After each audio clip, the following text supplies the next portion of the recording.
מרגישה מצוין בבית הספר כי יש לי שטח פתוח מכל בחינה. אני יודעת שאני יכולה להרחיב את האופקים של הידע, ויש לי שטח,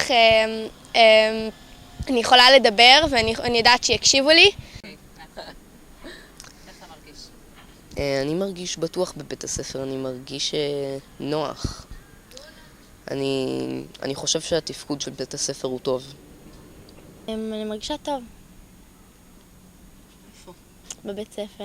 אני חושבת שההרגשה בבית ספר היא מאוד טובה, שיש הרגשה של למידה, ואני יכולה ללמוד בבית ספר ולהבין, אבל מצד שני, אני גם באה בבית ספר בקטע של חברה והכל משתלב ביחד, אז אני חושבת שיש אווירה מאוד טובה בבית ספר.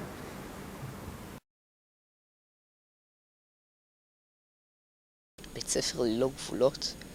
לדעתי לילדים חייבים לשים גבולות כלשהם. למעשה לכל בן אדם חייבים לשים גבולות, כי אם לא היו שמים גבולות אז היה לא נעים בעולם הזה.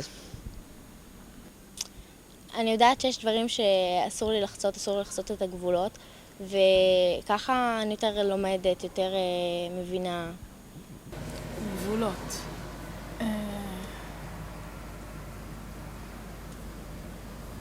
גבולות בעיקרון נותנים לי ביטחון. אני לא הייתי רוצה שיהיה בית ספר ללא גבולות, בגלל שאז כל הרעיון של בית ספר שאפשר ללמוד בו ולהתפתח היה נעלם. כן, אני חושבת שבית ספר עוזר לשמור על זכויות על תלמידים. כן, בית הספר דואג לשמור על הזכויות של התלמיד. למרות שאני מכירה כמה ילדים שיגידו שלא, שהמורות פוגעות בזכויות של התלמיד, אבל אני לא חושבת שזה ככה. כאילו, יש לפעמים דברים שצריכים להתנגד אליהם. לא תמיד אתה חייב להסכים. זה זכויות. אני חושבת שבית הספר נוהג לשמור על זכויות התלמיד, כן. וזה מתבטא בכך שיש הרבה פעילויות בבית ספר שמבטאות את זה, לדוגמה מועצת תלמידים, מועצת שכבה, פרויקט גיבים. חסות? אני חושבת שאם תהיה לי בעיה, יקשיבו לי, וגם זה קרה בעבר, שאם הייתה לי בעיה, אז פניתי או למחנכת או לאחת המורות, והקשיבו לי, והכל הסתדר בסופו של דבר. כן, אני חושבת שאם אני אצטרך עזרה בבעיה, אז יקשיבו לי. לדעתי דווקא ההקשבה זה התחום החזק של בית ספר. לדעתי זה חשוב שיקשיבו לך, כי זה חלק מהצרכים הבסיסיים של כל אחד. כשאני יודעת שיקשיבו לי, ואם אני רוצה להגיד משהו, כמו שאמרתי מקודם, יש הרבה גורמים שאני יכולה לפנות אליהם, אם זה המחנכת, או אם זה היועצת, או אם זה מנהלת בית הספר, או רכזת השכבה.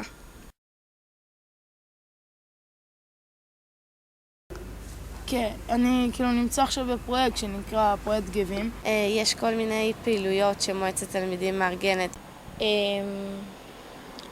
שינינו את התקנון, הוספנו דברים שיהיו יותר טובים לתלמידים ולמורים. איך בגבים, יש לך הרבה כוח שם, אתה יכול להגיד משהו ובאמת מקשיבים לך, ואתה יכול להגיד משהו ומבוגרים יעצרו לשמוע אותך. אני חושבת שההישג הכי גדול בעצם זה שההחלטות התקבלו והן היו גם מקובלות עלינו.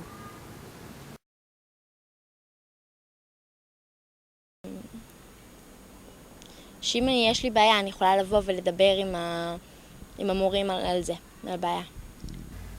הפסקות בשיעור ספורט. אני אוהבת בבית ספר את הלמידה, שבעצם אני חושבת שהיא יכולה לעזור לי מאוד, ואת זה שמקשיבים לי, ואת זה שאני יכולה להביע את הדעה שלי בהמון תחומים.